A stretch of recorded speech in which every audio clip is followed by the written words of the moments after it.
Very good morning to all of you. Today topic is waterfall model in theory and in practice. In of project management, semester 6, code number is CS604, RGPV Bhopal, Unit 1 Conventional Software Management. Contained 5 improvement of waterfall model in the theory, waterfall model in practice में prototype integration and late design breakage, late risk resolution, requirement driven functional decomposition, advisable stakeholder relationships and focus on document and review meetings. अगर आपने अब तक मेरा channel subscribe नहीं किया तो please subscribe my channel and bell icon buttons. Now let's start the topic now. What is the waterfall model? Before I will explain the waterfall model, I will give you a small sandesh about the today days 15th May. आज का संदेश international family day मई 15 मई के दिन अंतर्राष्ट्रीय परिवार दिवस मतलब international day of families के रूप में बनाया जाता है। परिवार का महत्व, नए संकल्पों, उसके प्रति जागरूकता और चुनौतियों को रेखांकित करने के लिए हर साल 15 मई को अंतर्राष्ट्रीय परिवार दिवस मनाया जाता है। समाज की परिकल्पना परिवार के बगैर अधूरी है और परिवार बनाने के लिए लोगों को मिलजुल कर रहना व जुड़ना बहुत ज़रूरी है। इस लेख में आज हम आपको अंतर्राष्ट्रीय परिवार दिवस से जुड़ी सभी जानकारियाँ देने वाले हैं। Before I will describe the waterfall model in practice, I will just small explanation about the waterfall model.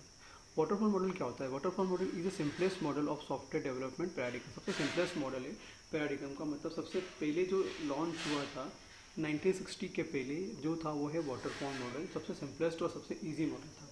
All the phase of SDLC मतलब सॉफ्टवेयर डेवलपमेंट लाइफ साइकिल्स में will function one after in a linear manners. जो भी sequencing थी वो linear manner में थी, जो एक के बाद एक ही सीक्वेंस कर सकते थे, कहीं भी हम रिपीटेशंस नहीं कर सकते थे, या यूँ बोलो कि कहीं भी ओवरलैपिंग नहीं हो सकती थी। मतलब पहला वाला सीक्वेंस कंप्लीट होगा देन सेकंड वाले सीक्वेंस पे हम जंप करेंगे, ठीक है।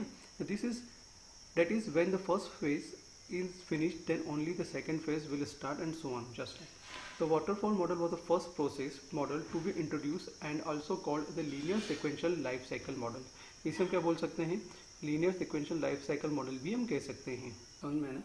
और वाटरफॉल मॉडल भी उसका ही एक पार्ट था जिसमें हमको इम्प्रूवमेंट करना बहुत ज़रूरी था।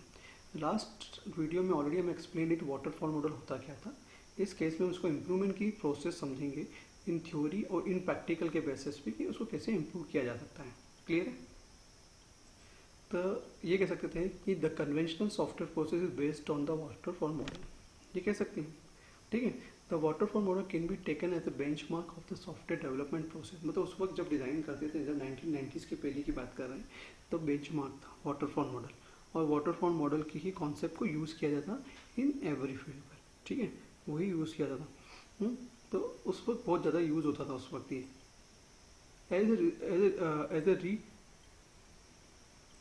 बट उसके बाद कुछ ना कुछ चेंजेस हुए हैं। We shall examine the waterfall model theory to critically analyse how the industry ignore much of the theory. Actually क्या हुआ, जब भी इंडस्ट्री की बात करते हैं तो इंडस्ट्री में क्या होता है, हमारी जो पढ़ी हुई थ्योरी है वो कोई काम की नहीं होती है ना।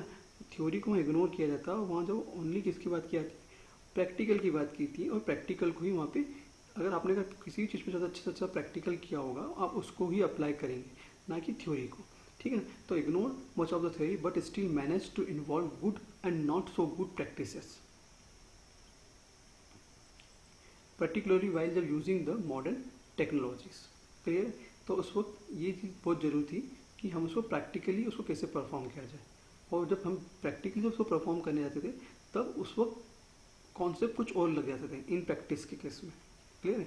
तो अब we can examine this model in two ways, in theory और इन प्रैक्टिस। इन थ्योरी में we were we made a 3 primary point. Christian Royson ने एक पेपर प्रेजेंट किया, उस पेपर का नाम था the managing the development of large scale system softwares. ये पेपर IEEE में पब्लिश किया था और उसमें 3 इंपॉर्टेंट पॉइंट उन्हें रखे थे। First there are 2 essential steps common to the development of computer programs on the basis of analysis and the coding. The waterfall model, the 2 basic steps building a program: analysis, then coding. Analysis and coding both involve creative work that directly contribute to the usefulness of the end product. ठीक है, analysis and coding. Analysis and coding वो काम था जो बहुत ही creative work था और जिसके बेसिस पे ही एक प्रोडक्ट को डिज़ाइन किया जा सकता था। यूजफुलनेस प्रोडक्ट मतलब ये बहुत दो इम्पॉर्टेंट पिलर्स हैं जिसका हम एनालिसिस किसके बेसिस पे कहेंगे, आपके जो रिक्वायरमेंट के बेसिस पे आप एनालिसिस करोगे और उसकी बेसिस पे आप क्या करोगे, उसकी कोडिंग करोगे। क्लियर है। Second, in order to manage and control all the intellectual freedoms associated with software development, one should follow the following steps: system requirement definitions, program design and testing, and this step additional to the analysis and coding steps। कि manage करने के लिए और control करने के लिए हमने एक इंटेलेक्चुअल फ्रीडम जो था एसोसिएट किए थे, जिसमें हमने इसके अलावा जो दूसरे मॉडल्स थे या ये बोलो दूसरे फेजेस थे उसको बताए थे। वो तो रिक्वायरमेंट फेजेस बताया था, टेस्टिंग फेज बताया था हमने, और वेरिफिकेशन फेजेस बताए थे जो एनालिसिस एंड कोडिंग के साथ एसोसिएटेड है। जो कि अगर हमको पूरा वाटरफॉल मॉडल अगर हम डिज़ाइन करना है तो हमको ये इन सभी फेजेस को इंक्लूड करके ही हम पूरे वाटरफॉल मॉडल को अप्लाई कर सकते हैं। इनके बिना कोई भी सॉफ्टवेयर डिज़ाइन नहीं किया जाता है, मतलब आपको ये सभी स्टेप फॉलो करोगे तब जाके एक सॉफ्टवेयर डिज़ाइन होता है। ठीक है ना, तो ये स्टेप फॉलो करके ही आप सिस्टम को डिज़ाइन कर सकते हैं। तो आप यहाँ देख सकते हैं कि उसकी जो लाइफ साइकिल किसी भी system requirement, software requirement analysis, program design, coding, testing and operations, ये सब चीज़ क्या एक लार्ज स्केल अप्रोचेस है वाटरफॉल मॉडल की। Last, since the testing phase is at the end of the development cycle in the waterfall model। आप जानते हैं कि वाटरफॉल मॉडल में जो टेस्टिंग कब होती है, जब आपका पूरा डिज़ाइनिंग कोडिंग वाला पार्ट कंप्लीट हो जाता है, उसके बाद टेस्टिंग वाला पार्ट होता है। ठीक है ना। And it may be risky and invite failure. अगर मान लो टेस्टिंग वाले पार्ट पे एक रिस्क होता है कि अगर मान लो टेस्टिंग वाले पार्ट में सक्सेस हो गया तो बहुत अच्छी बात है, पर अगर उसने फेलियर को रिक्वायरमेंट दे दी, मतलब फेलियर बता दिया, आपका प्रोजेक्ट फेल है, तो वापस से आपको ये प्रोसेस करनी पड़ेगी। भैया वाटरफॉल मॉडल में कर सकते हैं क्या? नहीं कर सकते, रिपीटेशन नहीं हो सकता, मतलब आपको वापस जीरो से लेके स्टार्टिंग करनी पड़ेगी। So we need to do the either the requirement must be modified होना चाहिए, और या फिर substantially design changes in warranted by breaking the software it into different pieces. ठीक है, इन सिंपल से छोटे छोटे पीसेस में क्या करना, ब्रेक करना पड़ेगा, फिर जहाँ जहाँ प्रॉब्लम्स आ रही है उसको क्या करना पड़ेगा, वहाँ चेंजेस करने पड़ेंगे, मॉडिफाई करना पड़ेगा, तब जाके क्या हो सकता है, एक सॉफ्टवेयर डिज़ाइन हो सकता है। पर अगर वाटरफॉल मॉडल की बात करें तो वाटरफॉल मॉडल में ऐसा नहीं था। सो इम्प्रूवमेंट करना है हमको किसको, वाटरफॉल मॉडल को। ठीक है, there are 5 improvement to the basic waterfall model जो that would eliminate most of the development risk are as follow. तो अब यहाँ क्या बोल रहे हैं कि उसको इम्प्रूवमेंट कैसे किया जा सकता है, हमको यहाँ इसकी बात करनी है, क्योंकि हमने पहले पढ़ा था कि वाटरफॉल मॉडल की प्रोसेस क्या होती है, जिसके अंदर हमने एक वाटरफॉल मॉडल वर्क करता है, पर इसमें हमने अब तक ये नहीं देखा था कि उसको इम्प्रूवमेंट किया है कैसे किया जा सकता है। तो पहला पॉइंट क्या लिखा है, तो by the technique the programmer design gives surely that the software will not fail because of storage timing and date fluctuation। तो सबसे पहले प्रोग्रामर डिज़ाइन को आपको एक श्योरली देनी पड़ेगी, एक श्योर देना पड़ेगा कि वो हमारा जो भी प्रोजेक्ट है फॉल नहीं होगा, सॉफ्टवेयर फेल नहीं होगा। किसकी वजह से, स्टोरेज की वजह से, टाइमिंग की वजह से, या फिर डेट की वजह से, डेट के फ्लक्चुएशन की वजह से। पहला point, begin starting with the design process with program designer not the analyst और या फिर नॉट अ प्रोग्रामर्स। ठीक है ना, डिज़ाइन प्रोसेस के साथ होगा, प्रोग्राम डिज़ाइनर के साथ होगा, ना कि एनालिस्ट के साथ, ना ही प्रोग्रामर के साथ होगा। क्लियर है। Right and overview document that is understandable. जो भी आप डॉक्यूमेंट बनाएंगे वो अंडरस्टेबल होगा, इन्फॉर्मेटिव होगा and current, so that every worker on the project can gain an elementary understanding of the system. मतलब जो भी आप बनाना चाह रहे हो, वो जो डॉक्यूमेंट डिज़ाइन करोगे वो सबको समझ में आना चाहिए, जिससे इस चीज़ का क्लियर हो कि जो हम बना रहे हैं वो सही है या नहीं। नेक्स्ट पॉइंट है मेंटेन करना करंट एंड कंप्लीट डॉक्यूमेंटेशन को, document the design. It is necessary to provide a lot of documentation on most software programs. तो हमको सबसे इंपॉर्टेंट पॉइंट क्या है कि मेंटेन करना बहुत ज़रूरी है। क्या मेंटेन करना ज़रूरी है, डॉक्यूमेंटेशन, डॉक्यूमेंट डिज़ाइन को। तो it is necessary to provide a lot of documentation on most software program. Due to this help to support letter modification bye separate test teams और सेपरेट मेंटेनेंस टीम या फिर operational personal जो who are not software literate. तो इसका simple से मतलब है कि अगर मान लो डॉक्यूमेंटेशन अगर हमारे सब सही साथ बने हुए रहेंगे तो हम कौन से पॉइंट पे अटक कर रहे हैं, अगर हमको ज़रूरत पड़ी तो मॉडिफिकेशन कर सकते हैं। तो वो जो टीम होगी, सॉफ्टवेयर टीम होगी, उसको मॉडिफाई कर सकती है। सेपरेट मेंटेनेंस टीम भी होगी तो उसको मेंटेन कर सकती है, प्रॉब्लम्स आएगी तो मेंटेन कर लेगी। ऑपरेशनल पर्सन जो हुआ नॉट सॉफ्टवेयर लिटरेट, और जो भी ऑपरेशन अप्लाई होंगे, तो अगर जो इलिटरेट भी होगा मान लो, और जो हुआ नॉट सॉफ्टवेयर इलिटरेट, तो भी वो इस चीज़ को वर्क कर सकता है। ये सबसे इम्पोर्टेंट पॉइंट है। थर्ड है do the job twice, if possible do it twice. If a computer program is developed for the first time, arrange matter so that the version finally delivered on the to the customer for operational development is actually the second version in so far as a critical design operation are concerned. So do in end time approaches is the principle of modern day iterative development. तो इसका मतलब simple सी बात है कि do it twice मतलब क्या कि अगर मान लो फर्स्ट टाइम हमने जो प्रोजेक्ट को लॉन्च किया कर दिया, करने के बाद हमने जो यूज़र को दिया, यूज़र ने उसको चलाया भी और कुछ ना कुछ प्रॉब्लम्स आई, तो हमने क्या उसको सेकंड वर्जन दे दिया, उसको उठा के उसको अपडेट कर लिया। तो ये अपडेशंस चलते रहने चाहिए, इसमें एंड टाइम अपडेशंस होते रहने चाहिए, एंड टाइम अप्रोचेस लगती रहनी चाहिए, जिससे कि हमारी प्रॉब्लम्स को सॉल्व हो जाए। तो ये कौन सा है, modern day iterative development process होती है, इसको हमको अप्लाई करना पड़ेगा इसके अंदर। अब नेक्स्ट है plan, control and monitor test. The biggest user of project resources is the test phase. अब जो सबसे बड़ा यूजर का प्रोजेक्ट रिसोर्सेज का सबसे इंपॉर्टेंट फेज कौन सा होगा, टेस्ट फेज होगा। This is the phase of greatest risk in terms of cost and schedules. किसके बेसिस पे आएगी, this phase of greatest risk in terms of cost and schedule के हिसाब से। In order to carry out proper testing the following thing is to be done. तो यहाँ पे आपको क्या करना है, पता करना पड़ेगा जो चीज़ बनाई है वो प्रॉपर है या नहीं, वो सब टेस्टिंग के सब चीज़ चेक होगी। Employ a team of test specialists who were not responsible for the original design.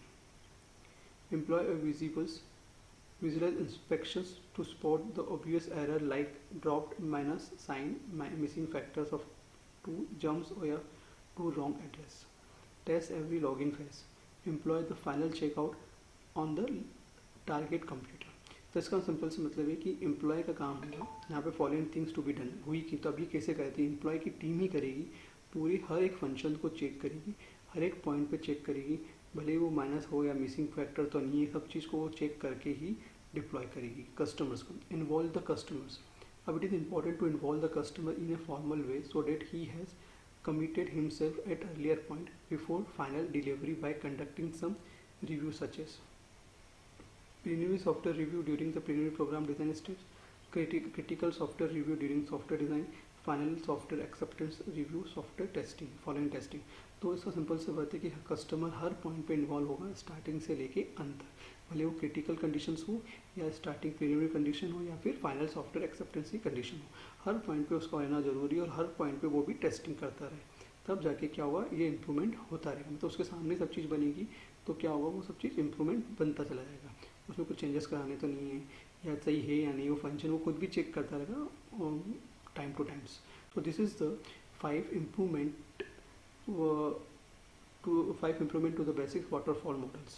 अब now let's start the waterfall model in practice. अब तक तो हमने थ्योरी के बारे में बता दिया कि थ्योरी क्या थी, ठीक है ना, एक समराइज कर दिया, बट अब हम बताएंगे कि वाटरफॉल मॉडल इन अब प्रैक्टिस क्या होती है exactly. Waterfall model in practice, the characteristics of conventional process as it has been applied in general, project not delivered on time, not within initial budget and rarely meet user requirement, ठीक है ना। तो ये क्या in practice में हमको problems आ सकती है, प्रोजेक्ट डिलीवर नहीं होता, टाइम पे नहीं होता, उसका जो बजट होता है वो not within initial budget जो होता है वो नहीं हो पाता है, या फिर बजट के अंदर नहीं हो पाता, या फिर रेयरली मीट यूजर, जो भी यूजर जो रिक्वायरमेंट दी होती है उसको वो फुलफिल नहीं कर पाता है। तो प्रोजेक्ट फ्रिक्वेंटली हेड, फर्स्ट है protracted integration and late design package, second है late trace resolution, requirement driven functional decomposition, adversarial stakeholder relationship and focus on document and review meeting. So let's discuss this all of these 5 points. First is protected integration and late design package. This is in terms of conventional waterfall process. Late design package with 40% effort on integration and testing. ठीक है, तो आपको एक मतलब figure दिख रहा है जिसके अंदर क्या दिख रहा है, सीक्वेंस एक्टिविटी दिख रही है, requirement, design, code and integrations, उसके बाद टेस्टिंग आएगा, ऑल दिस थिंग्स।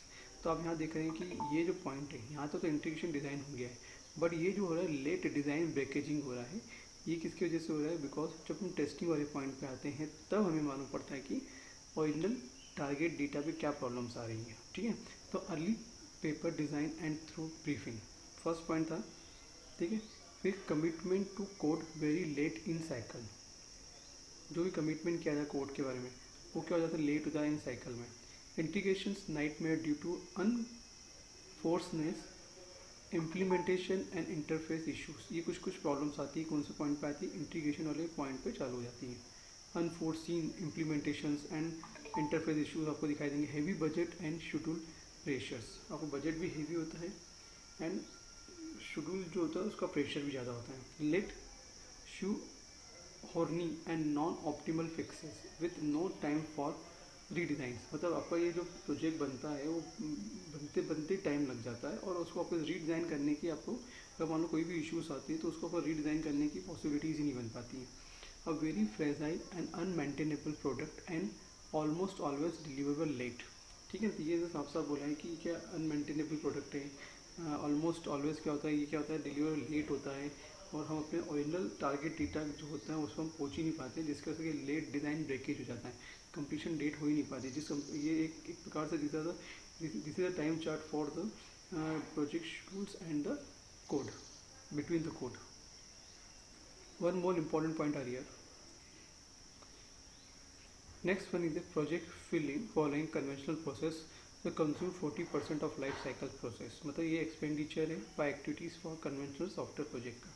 किसका कितना एक्सपेंडिचर होगा, जैसे मैनेजमेंट पॉइंट पे 5% ही होगा एक्सपेंडिचर, रिक्वायरमेंट पॉइंट 5%, जितना भी टोटल कॉस्ट का एक्सपेंडिचर बताया जा रहा है यहाँ पे। डिज़ाइन पे 10%, कोड एंड यूनिट टेस्टिंग में 30%, इंटीग्रेशन टेस्टिंग पे 40% एंड डिप्लॉयमेंट में 5% एंड इन्वॉल्वमेंट में 5%। ये टोटल कितना परसेंट हुआ, 100% होता है expenditure by activity for conventional software project का। तो यूँ कह सकते हैं कि in conventional model the entire system was design on paper and implemented all at once, then integrated. Here we perform system testing at the end of the process to check the fundamental architecture is good or not, ठीक है। ये एक important था last वाला point का। Late risk resolution, और a serious problem in waterfall model was lack of early risk resolution, ठीक है। सीरियस प्रॉब्लम क्या है वाटरफॉल मॉडल की, एक कमी थी ऑफ अर्ली रिस्क रेजोल्यूशन की, तो ये पहले हम फाइंड आउट नहीं कर पा सकते थे कि क्या क्या रिस्क हो सकती है तो उसके प्रोजेक्ट के बनते ड्यूरेशन के बनते वक्त, ठीक है। The following diagram show the risk profile for conventional model project cover 4 distinct period with the requirement, design, coding, integration and testing। अब आप देख सकते हैं कि रिस्क एक्सप्लोरेशन पीरियड कौन सा होता है, रिक्वायरमेंट पॉइंट पे। जितना भी आप रिस्क को एक्सप्लोर कर सकते हो वहाँ कहाँ कर सकते हो, रिक्वायरमेंट पॉइंट पे ही कर सकते हो। फिर डिज़ाइन एंड कोडिंग पे रिस्क इलोबरेट पीरियड होता है, मतलब यहाँ इलोबरेशन होगा, यहाँ एक्सप्लोरेशन होता है, यहाँ इलोबरेट होता है, यहाँ फोकस रिस्क रिजोल्यूशन पीरियड होता है, और ये क्या होता है कंट्रोल करना रिस्क मैनेजमेंट पीरियड। सबसे ज़्यादा जो होगी रिस्क आप फाइंड आउट करनी है यहाँ पे करनी है। तो हम इस स्टेज पे बोल सकते हैं कि जो रिक्वायरमेंट वाले पॉइंट पे है जो रिस्क सबसे ज़्यादा क्यों होती है, क्योंकि यहाँ पे हमको कॉस्ट भी डिफाइन करना है, तो शेड्यूल भी डिफाइन करना होता है, क्या क्वालिटी होगी at this stage, requirement stage पर, ये हमको सबसे पहले हर पॉइंट पे यहाँ क्लियर करना बहुत ज़रूरी होगी। सो हम यहाँ कह सकते हैं कि रिस्क को जो risk was unpredictable here on this stage after the design concept was available even on papers। या जो रिस्क क्या होगी इज एक्सपोजर स्टैब्लिश्ड होगी, ठीक है ना। Next one is when begin the integration the real system level risk are touchable, समझ में, रियल जो होता है लेवल रिस्क वो आर टचेबल्स होगा। तो यहाँ पर क्या होगी और कम होगी और कंट्रोल की जाएगी रिस्क को मैनेजमेंट पीरियड्स के यहाँ पे, लास्ट वाला टेस्टिंग वाले पॉइंट पे। नेक्स्ट मेथड है रिक्वायरमेंट ड्रिवन फंक्शनल डिकम्पोजिशन। समझ में, जो भी रिक्वायरमेंट्स वो क्या होगी ड्राइव किया है कि किसके रूप में फंक्शनल को डिकम्पोज करने हैं, छोटे छोटे पार्ट में डिवाइड करके उसको हम एग्जीक्यूट करेंगे, इम्प्लीमेंट करेंगे और वापस में आकर इंटीग्रेट करेंगे। तो traditionally the software development process has been requirement driven and attempt is made to provide a precise requirement, ठीक है, प्रोवाइड करेंगे प्रिसाइज रिक्वायरमेंट डेफिनेशन को and then to implement exactly those requirement. समझ में, सबसे पहले हम फाइंड आउट करेंगे एग्जैक्ट इन्फॉर्मेशन है क्या, हमको चाहिए क्या, और उसके बेसिस पे हम क्या करेंगे इम्प्लीमेंट करेंगे exactly those requirement. This approach depend on specifying requirement completely and clearly before other development. मतलब पहले हम क्या करना पड़ेगी हमको इस पॉइंट पे कि जितनी भी रिक्वायरमेंट्स है क्लियर करनी पड़ेगी और उसके बेसिस पे हमें करना पड़ेगा डेवलपमेंट की एक्टिविटी स्टार्ट करनी पड़ेगी, उसके पहले हम नहीं कर सकते हैं। Adversarial stakeholder relationship. The conventional process tend to result in adversarial stakeholder relationships, in large part because of the difficulties of requirement specification and exchange of information slowly through paper document that capture engineering information in ad hoc format. Simple सी बात है कि एडवाइजरल मतलब होना चाहिए, advise मतलब advice करने वाला स्टेक होल्डर रिलेशनशिप होना चाहिए यहाँ पे, क्योंकि हमको कौन सा प्रोजेक्ट लेना है कौन सा प्रोजेक्ट नहीं लेना है ये सब एडवाइस कैसे थ्रू होगा, स्टेक होल्डर के थ्रू भी। स्टेक होल्डर क्या होता है, हमको फंड प्रोवाइड करते हैं, इसलिए हमको एडवाइस तो लेनी पड़ेगी। The lack of rigorous notation resulted mostly in subjectiveness review and opinionated exchanges of information.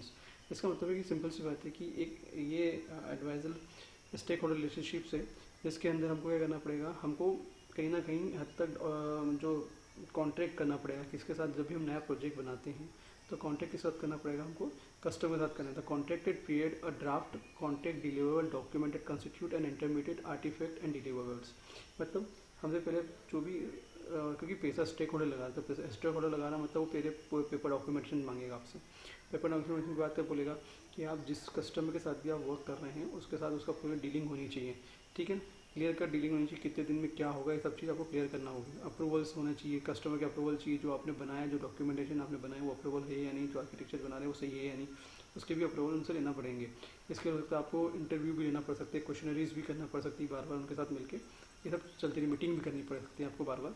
Customer was expected to provide comments, दे सकता है, ठीक है, typically within 15 to 30 days के अंदर दे सकता है। Contractor incorporate this comments and submitted typically 15 to 30 days final version for approvals, ठीक है ना। तो ये एक वर्किंग चलती रहेगी कब तक ये प्रोजेक्ट कंप्लीट नहीं हो जाता, इसलिए हमको एडवाइजर स्टेक होल्डर रिलेशनशिप बनाए रखनी पड़ेगी जब तक कि स्टेक होल्डर हमको पैसा देता रहेगा, फंड्स देता है, क्योंकि स्टेक होल्डर ही फंड देता है ना प्रोजेक्ट के लिए, तो हमको ये रिलेशनशिप मेंटेन करनी पड़ेगी। Last one is focus on document and review meetings.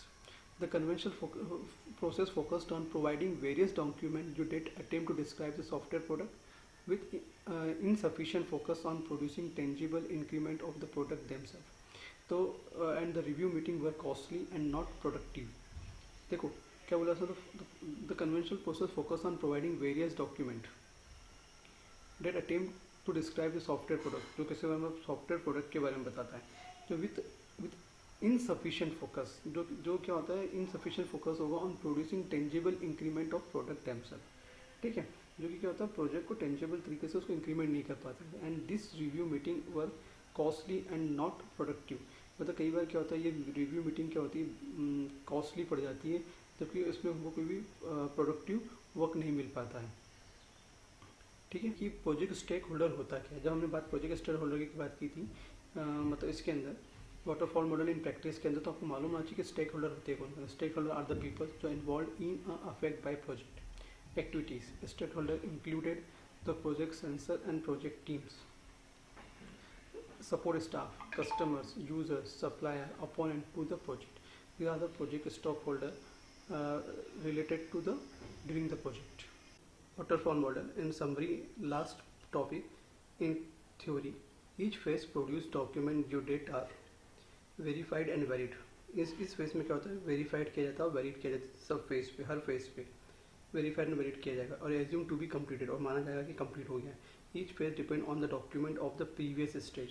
और जो भी जितनी फेज है, हर फेज में कोई ना कोई डॉक्यूमेंट्स होंगे और उसके बेसिस पे हम क्या बोलेंगे कि they are dependent on the documents of the previous stage of precede. It has a wait for the completion of previous stage, ठीक है ना।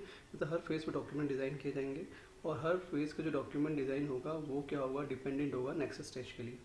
मतलब नेक्स्ट स्टेज डिपेंडेंट होगा प्रीवियस स्टेज पर, यूँ कह सकते हैं। In practice the phase overlap and feedback to each others. This phase क्या होता है इन प्रैक्टिस वाले के अंदर, तो फेज ओवरलैप होते हैं अगर मान लो तो, and feedback to each others, तो एक दूसरे को फीडबैक देंगे। नेक्स्ट लास्ट है intuitive, sensibles and general purpose. Emphasize planning before actions, planning before actions emphasize की जाएगी। रिकमेंडेड टॉप डाउन प्रोस्पेक्टिव, एक प्रकार टॉप डाउन पर्सपेक्टिव है, इसे big picture before zooming down. मतलब एक प्रकार से क्या है, ये एक टॉप डाउन अप्रोच ही है, टॉप से डाउन आएगी तब तक क्या हुई सीक्वेंस में चलेगी, और फिर मान लो डाउन में आने के बाद कुछ प्रॉब्लम्स दिखाई देती ऊपर से लेकर नीचे, तो वापस से शुरुआत स्टेज पे जाएगी। अगर आप चाहो कि इन बिटवीन किसी भी स्टेज में जा सकूँ तो ऐसा पॉसिबल नहीं है। तो this is the topic of waterfall model in theory and in practice now. And please subscribe my channel and click the bell icon button.